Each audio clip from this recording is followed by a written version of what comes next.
Baik Bapak sekalian, hari ini kita berkumpul ya. Ada satu agenda, yaitu diseminasi menyebarkan pemahaman dan penerapan pengalaman budaya positif yang akan disampaikan oleh calon guru penggerak yang sedang mengikuti pendidikan guru penggerak ya, Ibu Sinta Febriani. Nanti akan disampaikan praktik baik pengalaman yang telah dilakukan oleh CGP ini ya, terkait dengan budaya positif di sekolah yang sudah dilakukan oleh Bu Sinta Febriani ini. Dan budaya positif apa yang telah dilakukan? Nah, hari ini kita akan mendapatkan diseminasinya, informasinya ya, yang bisa diterapkan, dipraktikkan oleh Bapak Ibu di kelas masing-masing ya. Nanti disampaikan dulu kontennya, materinya. Bila ada hal yang perlu dikonfirmasi, ditanyakan, didiskusikan, silakan ya. Kurang lebih nanti 1 jam Bu Sinta ini akan menyampaikan diseminasi atau pemahaman tentang pengalaman budaya positif di sekolah. Poin pentingnya ditindaklanjuti di kelas masing-masing oleh Bapak Ibu sekalian. Dipersilakan Bu Sinta Febrianti untuk menyampaikan diseminasi budaya positif.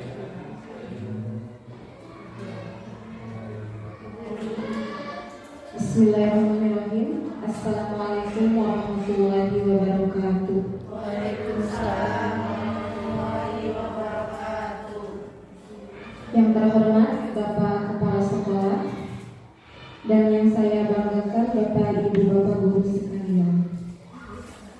Puji dan syukur marilah kita panjatkan kehadirat Ilahi Rabbi, karena atas izinnya alhamdulillah pada siang hari ini kita semua bisa berkumpul dalam keadaan sehat walafiat. Shalawat beserta salam tidak lupa marilah sama-sama kita limpah curahkan kepada junjungan kita Nabi besar Muhammad Sallallahu Alaihi Wasallam.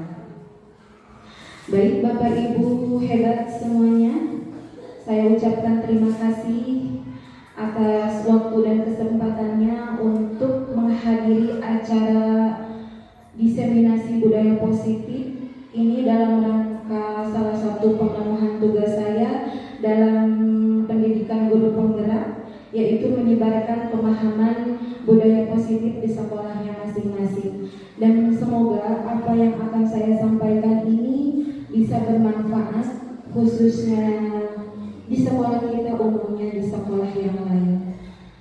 Sebelumnya saya berdiri di sini bukan berarti saya lebih hebat dari Bapak Ibu, namun saya berdiri di depan ini adalah sebagai bentuk penerapan atau penyebaran budaya positif yang harus saya sebarkan. Baik Bapak Ibu, sebelum kita ke materi, kalau di kelas itu biasanya persepsi ya. Kalau di sini saya lebih ingin mengupgrade, barangkali selama ini Bapak dan Ibu dalam mengajar sudah mulai jenuh, mulai bosan. Ini mudah-mudahan ini bisa mengupgrade Bapak Ibu. Ada surat cinta ya, ada kata-kata pesan penting lah. Sebagai pendidik, kita tujuannya adalah menciptakan anak-anak yang memiliki disiplin diri, sehingga mereka bisa berperilaku dengan mengacu pada nilai-nilai kebajikan universal dan memiliki motivasi intrinsik dan ekstrinsik. Seperti itu Bapak Ibu. Jadi kita itu tugasnya selain memberi materi yang bersifat akademik, ada juga hal-hal yang harus kita laksanakan, yaitu membentuk pribadi murid yang memiliki disiplin dan nilai-nilai universal. Itu yang akan kita bahas pada siang hari ini. Baik Bapak Ibu, di sini saya punya 3 pertanyaan. Mohon jawabannya dari Bapak Ibu ya. Yang pertama, pertanyaannya adalah, boleh acuhkan tangan bagi yang setuju ya. Apakah Anda setuju dengan pernyataan ini? Hukuman dapat mendisiplinkan anak. Bagaimana Bapak Ibu, setuju atau tidak? Cuma yang setuju Pak Tanto. Pak Tanto setuju, Pak Angkat setuju. Yang lain tidak? Ya. Oh, semua setuju ya. Hukuman dapat mendisiplinkan anak. Ya. Yang berikutnya, apakah Anda setuju dengan pernyataan ini? Pemberian hukuman dengan hal yang positif seperti membaca atau membersihkan halaman sekolah dapat meningkatkan disiplin anak. Setuju? Semua setuju, baiklah. Kemudian yang ketiga, apakah Anda setuju dengan pernyataan ini? Memberi penghargaan dapat meningkatkan motivasi belajar anak? Luar biasa. Ya, baiklah Bapak Ibu, nanti jawaban yang tepat atas jawaban Ibu Bapak tadi akan kita bahas bersama-sama ya. Apakah jawaban Bapak Ibu itu sudah sesuai dengan profil pelajar Pancasila atau belum ya? Baik Bapak Ibu, selanjutnya saya buka ya. Ini ada sedikit games supaya Bapak Ibu tidak mengantuk ya. Di sini ada perubahan paradigma. Alurnya begini Bapak. Bapak silakan Bapak Ibu cari teman berpasangan. Misalnya Pak Tanto sama kawan, Bu Leni sama Bu Titin, Bu Ria bisa sama Pak Tang ya.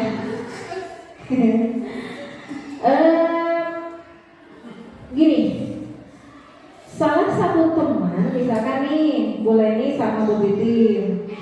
Bu Leni silahkan bayangkan dalam pikiran Bu Leni, di tangan Bu Leni itu ada barang berharga. Barang berharga nih di tangan Bu Leni ya, sudah terbayang Pak Tanto? Barang berharga di tangan Pak Tanto nih, barang berharga. Silakan lipat, genggam sekuat-kuatnya.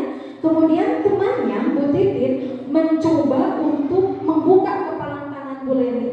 Bisa dipraktekkan? Coba bisa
ada dua kemungkinan ya.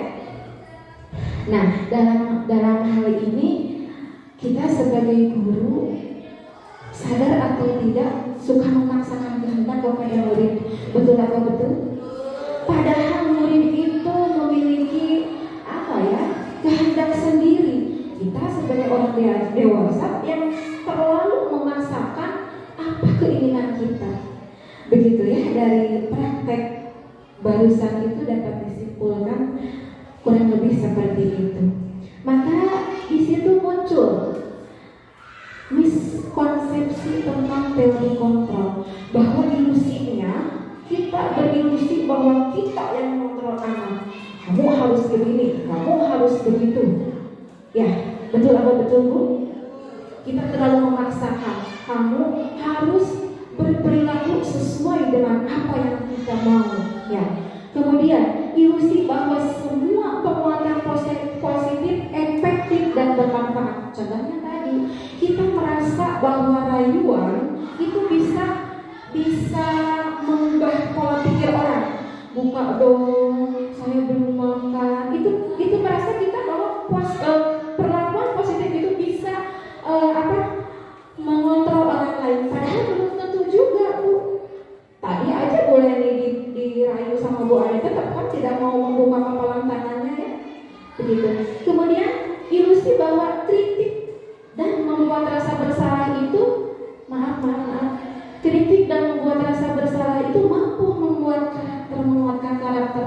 Tadi kan ketika Bu Leni, Bu Ade merayu, ada perasaan bersalah dalam diri Bu Leni. Oh kasihannya, dia belum makan, tapi saya bersikeras tidak mau nih memberi ini yang di kepalan tangan saya.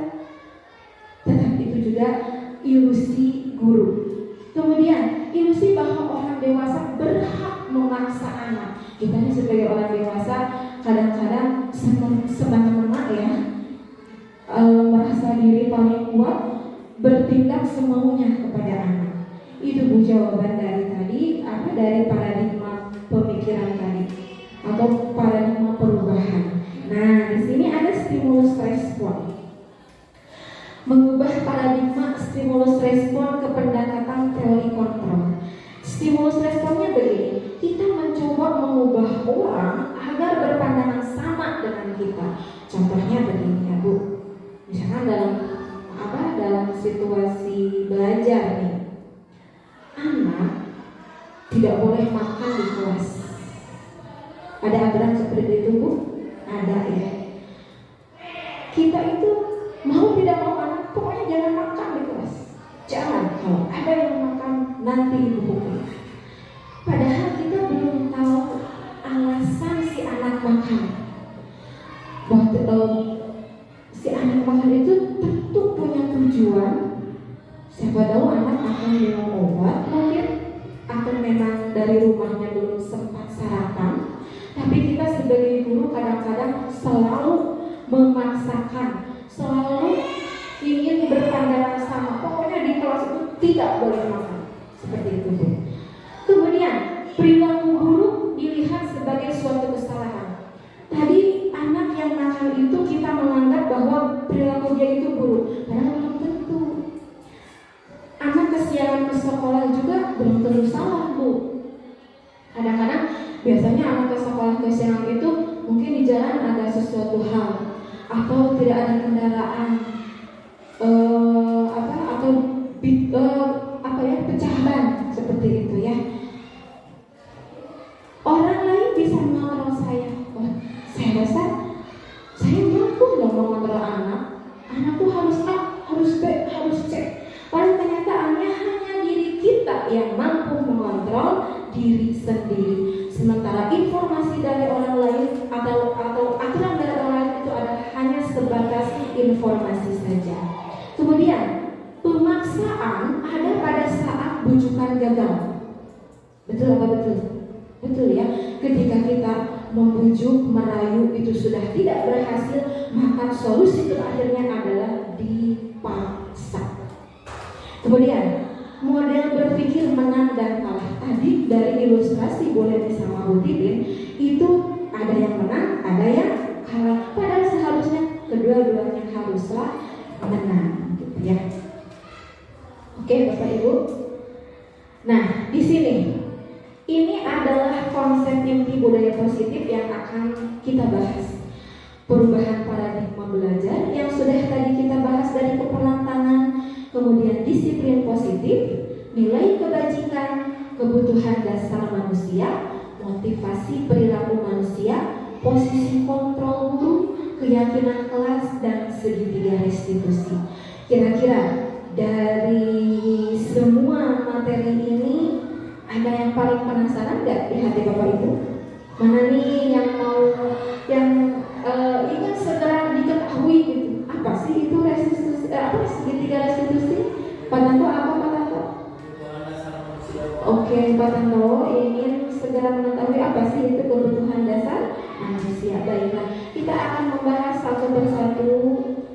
Baiklah, yang selanjutnya ini adalah pengertian budaya positif. Budaya positif itu merupakan perwujudan nilai-nilai kebajikan universal yang harus diterapkan di sekolah. Kebiasaan-kebiasaan yang berkembang di sekolah secara tidak langsung menjadi cermin dari tujuan mulia, yaitu nilai-nilai yang diyakini oleh sekolah.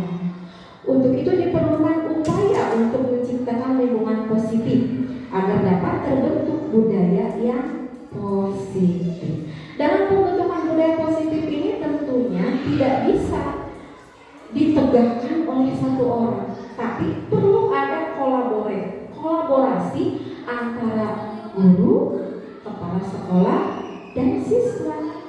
Maka ketika ketiga komponen tersebut mampu berkolaborasi, akan terwujud sebuah budaya yang positif. Ya Bu ya. Berikutnya di sini ya ada pembelajaran dengan paradigma yang baru. Pembelajaran dengan paradigma baru dilakukan berdasarkan prinsip pembelajaran yang berdiferensiasi sehingga setiap siswa belajar sesuai dengan kebutuhan dan tahap perkembangan untuk mewujudkan profil pelajar Pancasila. Bapak Ibu sadar atau tidak, kita sebagai guru itu terlalu memaksa kepada anak, menganggap anak itu sama, sehingga ketika kita belajar, kita fokus ke materi, sampaikan semua materi perkalian, pembagian, KPB, KPK, tanpa kita sadari bahwa siswa itu adalah pribadi yang unik. Bisa saja misalkan Garneta senang dengan perkalian, tapi adiknya belum tentu. Ada anak yang sukanya sains, ada anak yang cenderung sukanya di olahraga. Nah, itu perlu kita pelajari, kita pertimbangkan sehingga akan terwujud profil pelajar Pancasila. Masih ingat Bu, ada 6 profil pelajar Pancasila. Yang pertama apa? Coba itu ada beriman dan bertakwa, bernalar kritis, mandiri, lalu apa lagi? Bergotong royong, seperti itu ya. Kemudian di sini, nah ada disiplin positif dan nilai-nilai kebajikan universal. Disiplin positif itu adalah pendekatan dalam mengelola perilaku individu. Kadang-kadang kita yang lupa bahwa untuk mendisiplinkan anak itu kita cenderungnya hukuman. Harus begini, tidak boleh begitu. Lari 5 yard, keliling di lapangan, bersihkan WC, kan seperti itu ya. Kadang-kadang tidak disadari bahwa sebetulnya anak tidak bisa dipaksakan untuk seperti itu. Nanti akan berkesinambungan dengan kebutuhan dasar manusia. Ya. Kemudian nilai kebajikan universal adalah prinsip-prinsip moral dan etika yang diterima secara luas dalam hampir setiap budaya dan masyarakat di seluruh dunia. Begitu. Kira-kira Bu, nilai-nilai universal yang mau kita wujudkan di sekolah itu apa sih? Misalnya 1, jujur ya, nilai-nilai kejujuran. Lalu apa lagi? Beriman dan bertakwa.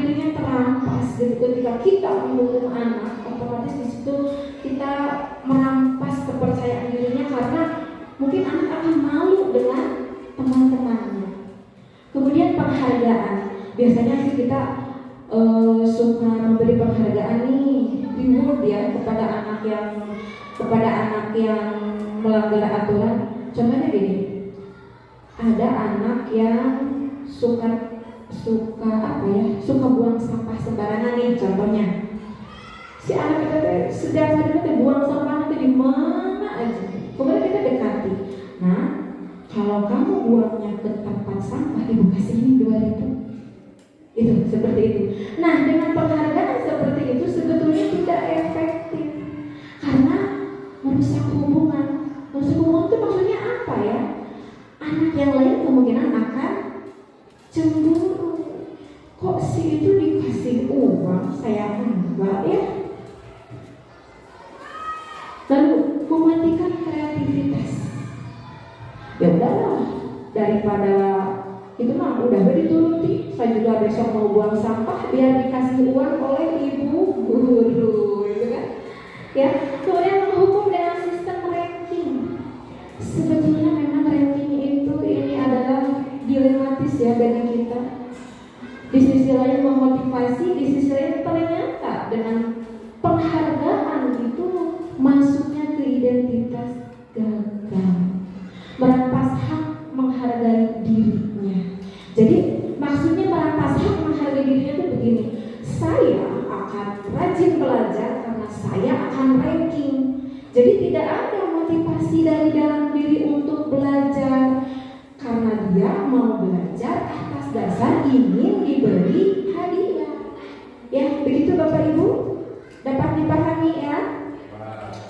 Berikutnya, konsep disiplin dengan identitas sukses. Nah ini yang sukses, yang masuk ke sukses itu ya penguatan jangka pendek atau perlu monitoring berkelanjutan.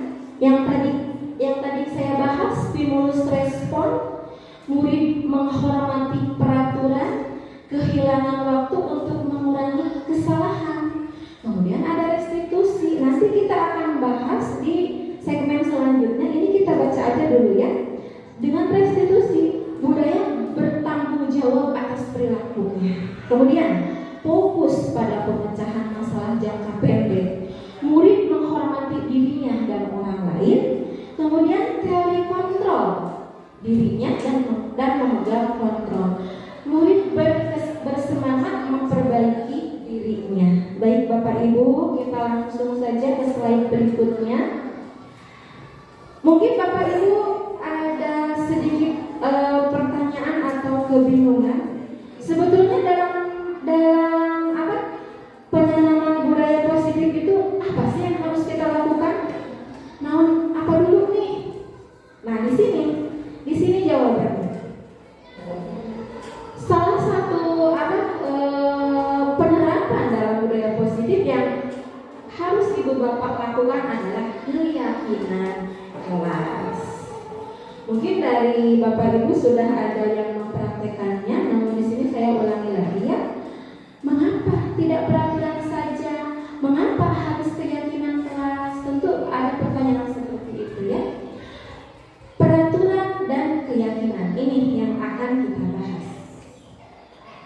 Peraturan itu biasanya bersifat satu arah, dibuat oleh guru, dilakukan oleh atau dilaksanakan oleh anak. Kita bawa nih dari rumah poster, tidak boleh buang jangan buang sampah, hadir tepat waktu, dipajang di mana? Di kelas. Kita yang bikin dari rumah, dihias nih. Itu adalah peraturan. Mau tidak mau siswa ya aja harus melaksanakan. Padahal dalam dirinya belum tentu siswa itu sepakat, belum tentu setuju dengan aturan yang guru buat. Tetapi mau tidak mau si siswa tersebut harus melaksanakannya. Sementara keyakinan kelas itu adalah kesepakatan antara guru dengan murid di kelas. Contoh nih, di awal semester, anak-anak, supaya pembelajaran kita ini nyaman dan bahagia, ceria di kelas, gitu ya. Ya, Buria ya. Kita buat nih kesepakatan maunya apa di kelas ini.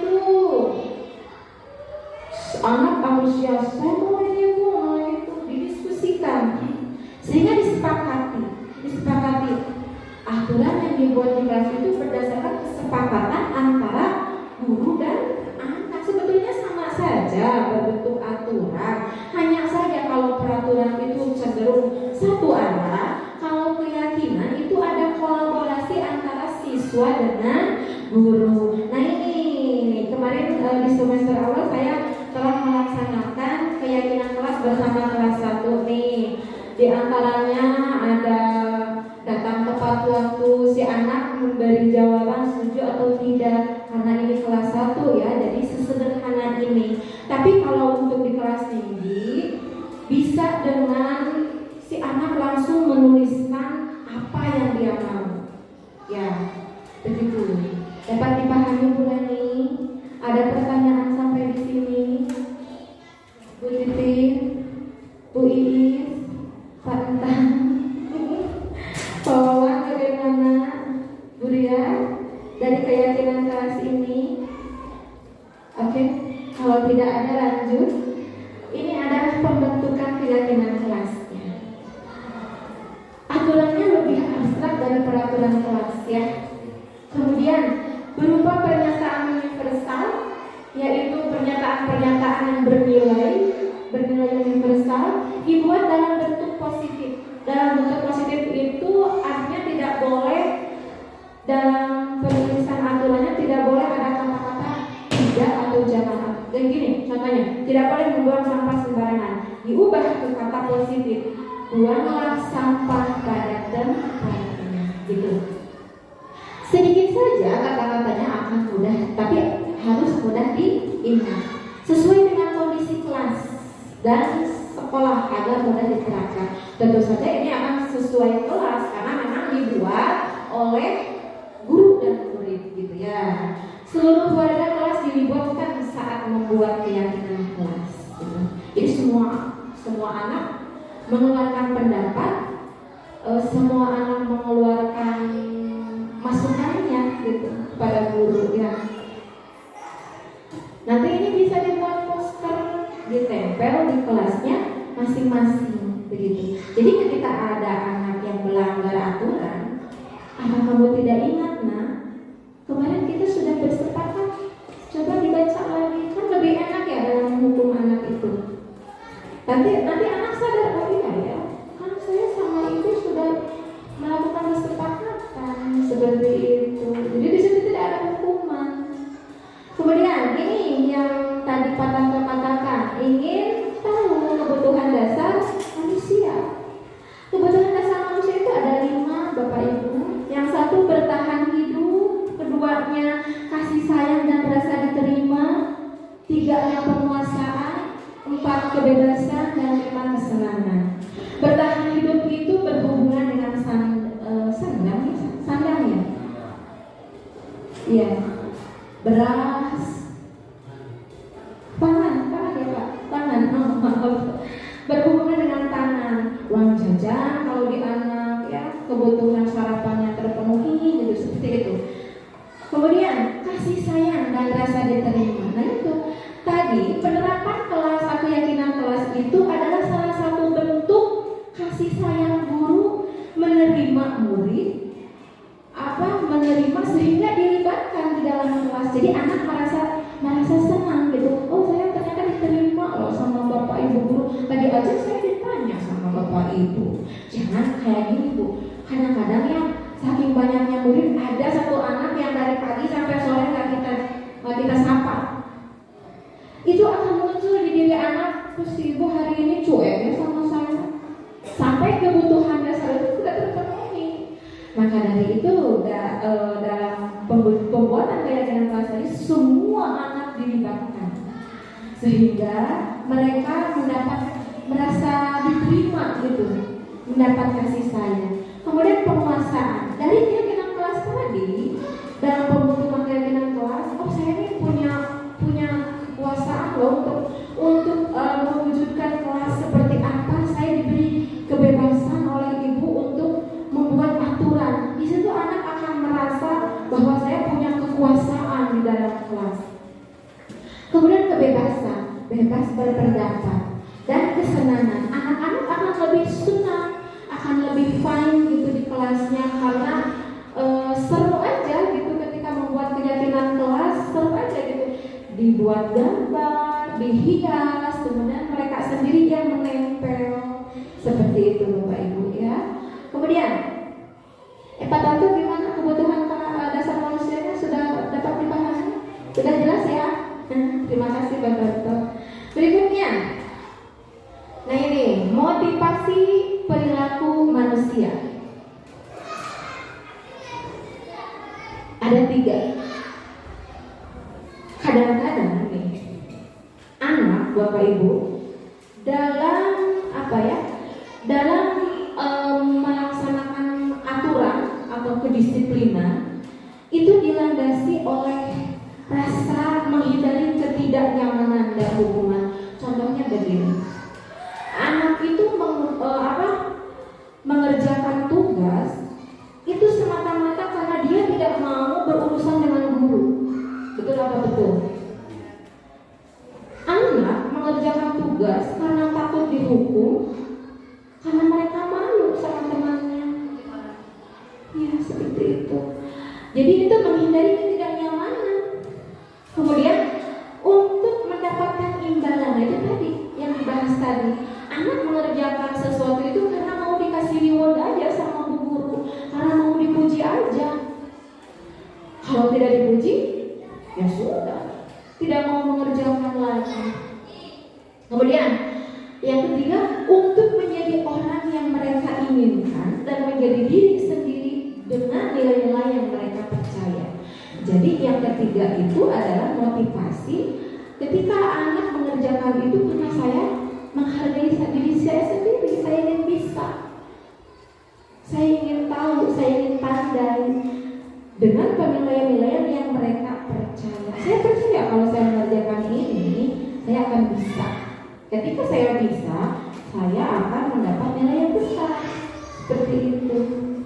Itu lebih ke motivasi intrinsik ya, yang nomor 3. Sementara untuk yang poin 1 dan 2-nya mungkin itu masuknya ke ekstrinsik ya, motivasi ekstrinsik.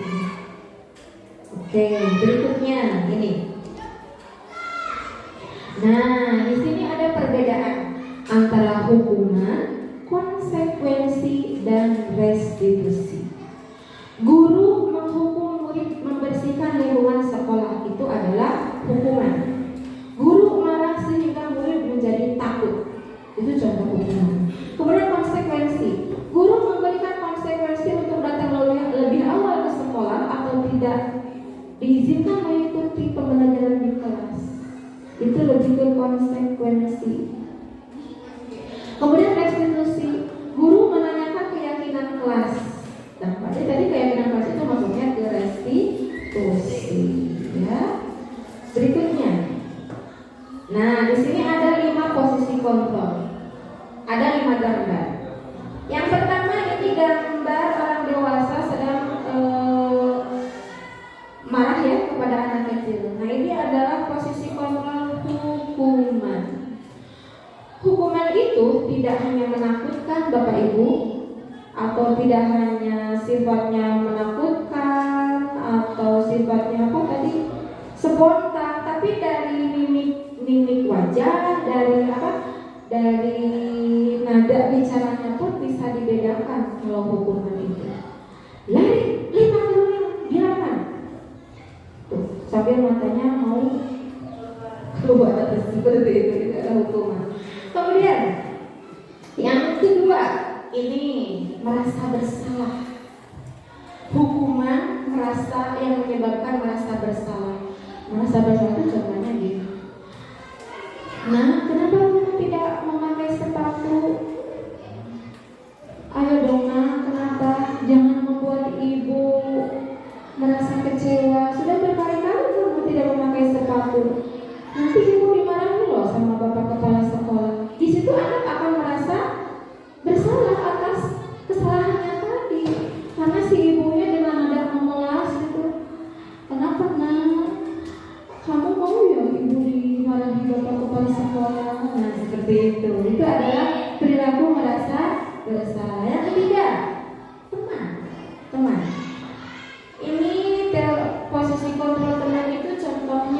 seperti ini.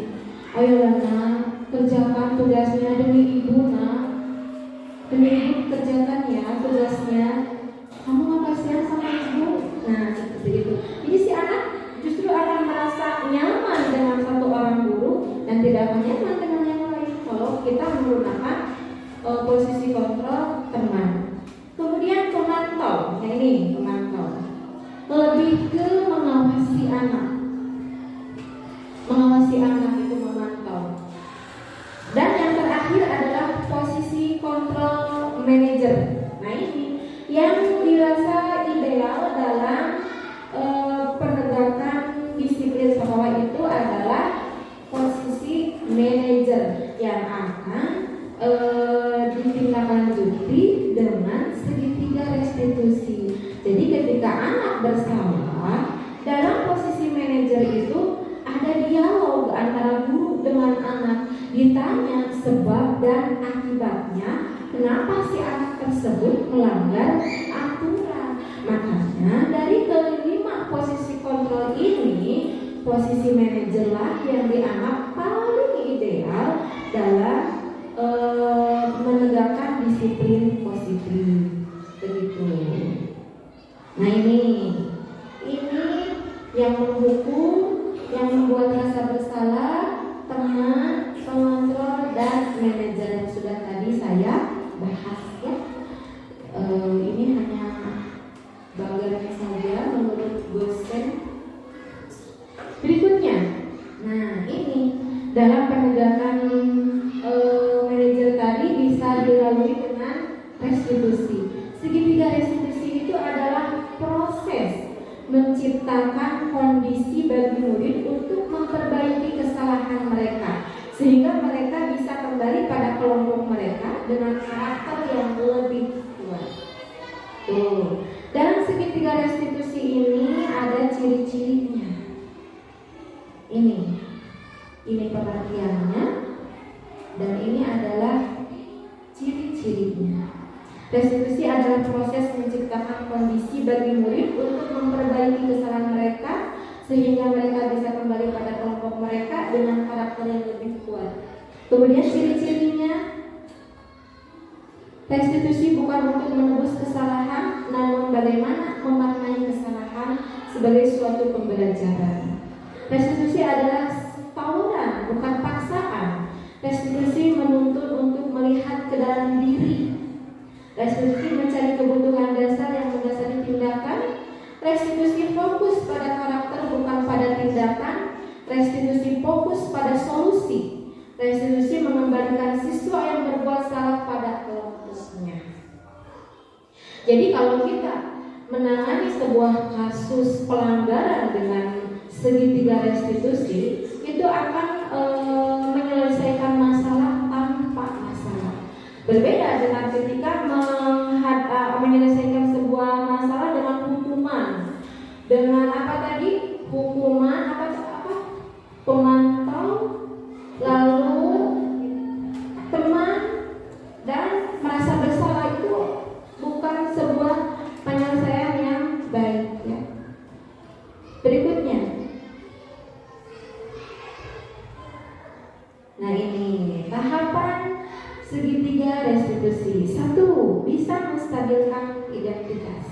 Jadi ketika anak salah, contohnya anak datang terlambat Bapak Ibu ke kelas, distabilkan dulu identitasnya. Contohnya gini, kenapa nak kamu datang terlambat? Nanti anak menjawab, karena saya kesiangan Bu. Ditanya, kenapa kesiangan? Karena tidurnya kemalaman. Sebenarnya kamu ngapain? Jadi terus ditanya. Itu adalah menstabilkan identitasnya. Validasi tindakan yang salah. Kamu tahu nak bahwasannya datang ke sekolah siang itu tidak sesuai dengan keyakinan kelas kita? Nah, seperti itu Bapak Ibu ya.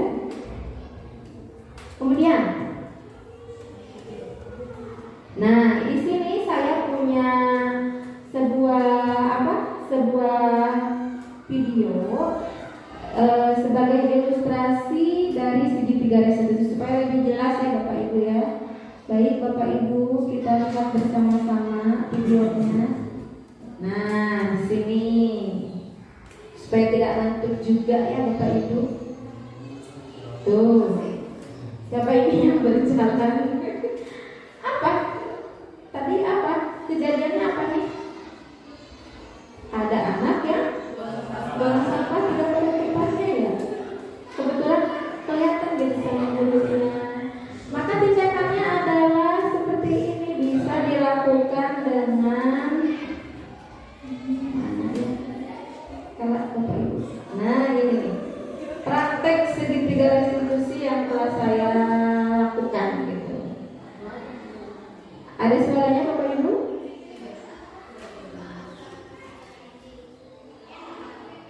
Harus pakai audio kayaknya ya.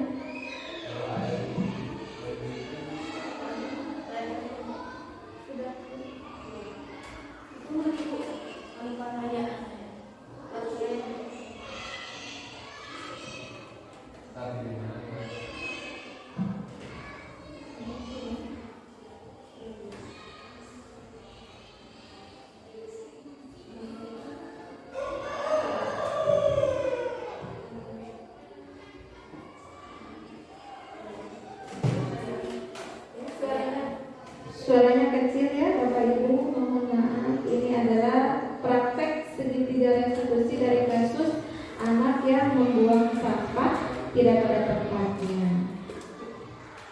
Di sini awalnya ini ditanya, kenapa kamu buang sampah tidak pada tempatnya? Karena saya terburu-buru, katanya begitu.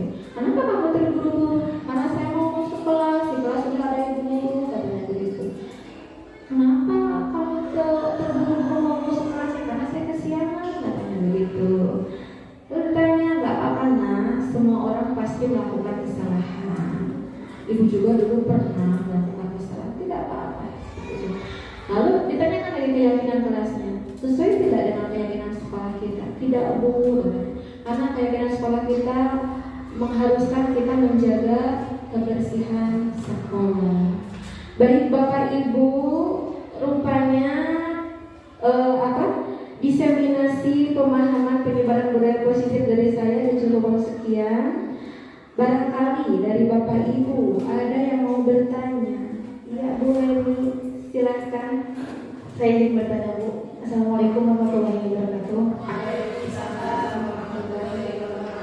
Tadi saya mengerti penjelasan yang telah Ibu sampaikan, bahwa Ibu mengatakan sebagian besar anak itu kan melakukan sesuatu karena ia takut akan hukuman, atau melakukan sesuatu karena memang dia diiming-iming akan mendapatkan sesuatu gitu. Nah, yang ingin saya tanyakan adalah bagaimana upaya kita sebagai pendidik untuk menumbuhkan motivasi rasa tanggung jawab kepada anak agar anak tersebut melakukan sesuatu itu secara natural gitu. Jadi tidak ada paksaan dari orang lain ataupun khususnya dari guru. Terima kasih ya. Assalamualaikum. Waalaikumsalam warahmatullahi wabarakatuh. Terima kasih kepada Bu Leni yang telah memberikan pertanyaannya. Bagaimana cara menumbuhkan motivasi dalam diri anak dengan cara tidak menghukum atau tidak memberi hadiah seperti itu? Itu bisa kita lakukan dengan memenuhi 5 dasar kebutuhannya yang tadi dibahas. Lihat dulu kondisi anaknya, penuhi dulu dasar kebutuhan anak tersebut. Yang pertama, kebutuhan apa tadi? Bertahan hidup, kasih sayang, merasa diterima, penguasaan, kebebasan, dan kebahagiaan. Insya Allah ketika di kelas kelima dasar kebutuhan tersebut sudah dipenuhi oleh anak datang ke sekolah itu dengan kondisi yang baik-baik saja. Ketika anak datang ke sekolah dengan kondisi yang baik, apapun yang dia dapat di sekolah itu akan berimbas pada dirinya, akan baik pula seperti itu. Sehingga kita sebagai guru tidak usah menegur dengan hukuman, tidak usah memberi reward, karena dari dalam diri anak tersebut itu sudah muncul motivasi intrinsiknya. Seperti itu. Bagaimana Bu Leni? Sudah bisa diterima? Puas. Barangkali dari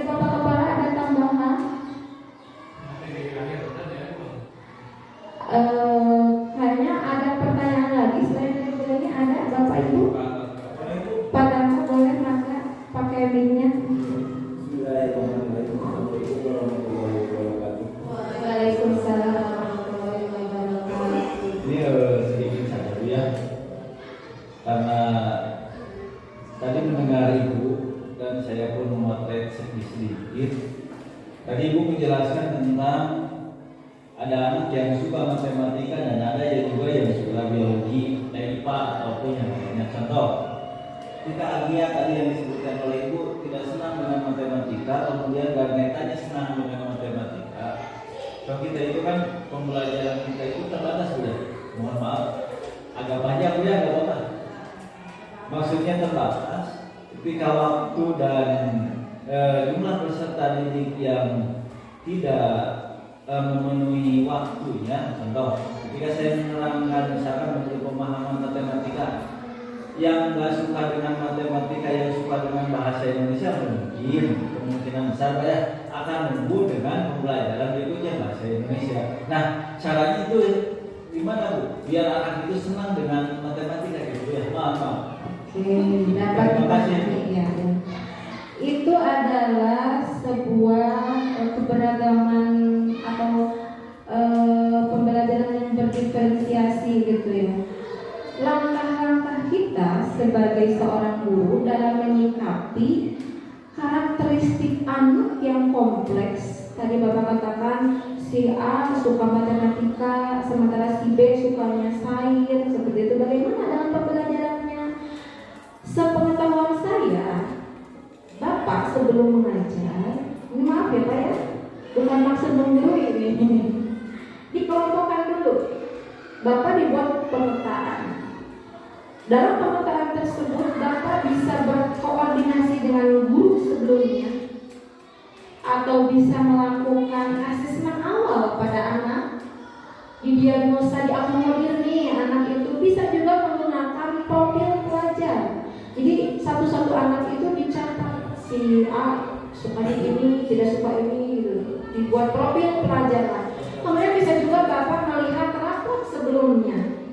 Artinya kelas 4, lihat dulu rapor kelas 3 nya. Di mana nih nilai yang besar, di mana nilai yang kecil. Kemudian Bapak kelompokkan. Dikelompokkan, semua anak dikelompokkan, ini masuk kemana, yang ini kemana. Karena sebetulnya dalam pembelajaran diferensiasi itu ada 3, audio visual, dan kinestetik, seperti itu.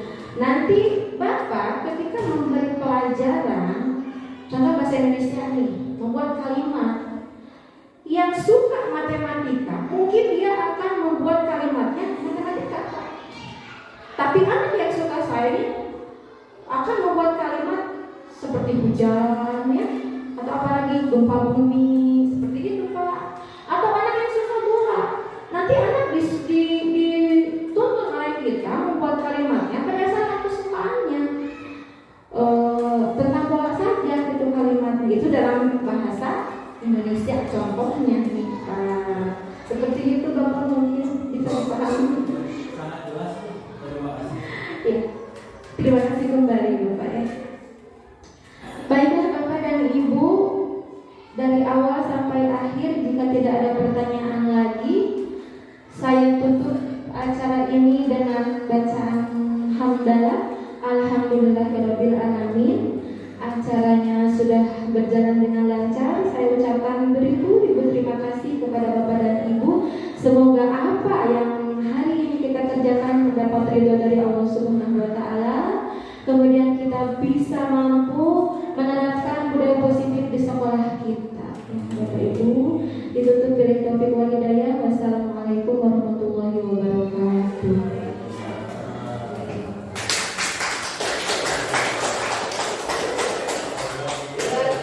Assalamualaikum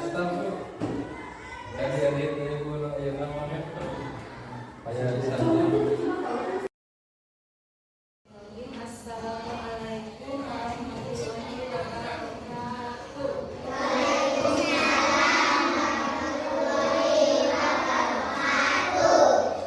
Kelas 1. Apa kabar?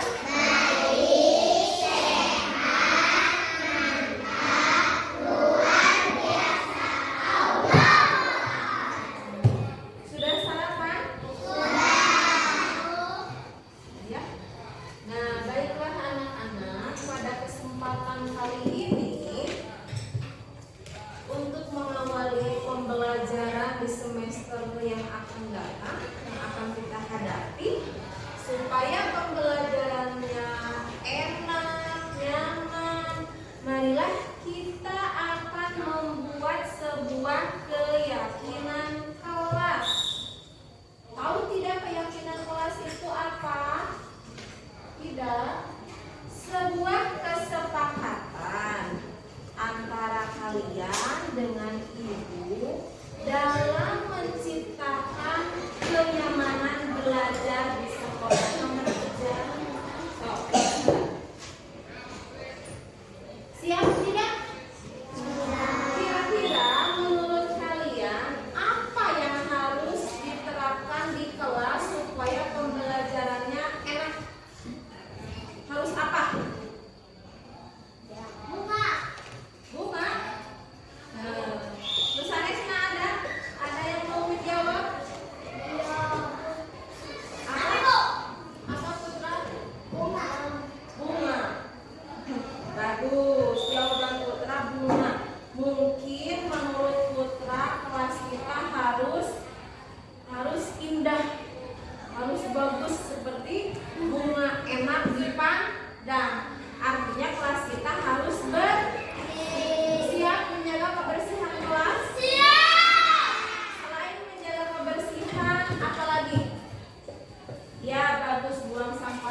Assalamualaikum warahmatullahi wabarakatuh. Saya Angelini Fitriani, rekan sejawat Ibu Sinta Febriani SPD dari SDN 1 Tegal Gede selaku CPG Angkatan 9 Kabupaten Garut. Saya sangat senang sekali bisa mengikuti diseminasi perubahan positif di lingkungan sekolah. Semoga dengan adanya pemaparan materi yang telah disampaikan oleh Ibu Sinta dapat memberikan dampak yang positif untuk perubahan di lingkungan sekolah, khususnya SDN Tegal Gede 1 umumnya untuk seluruh sekolah di Kabupaten Garut.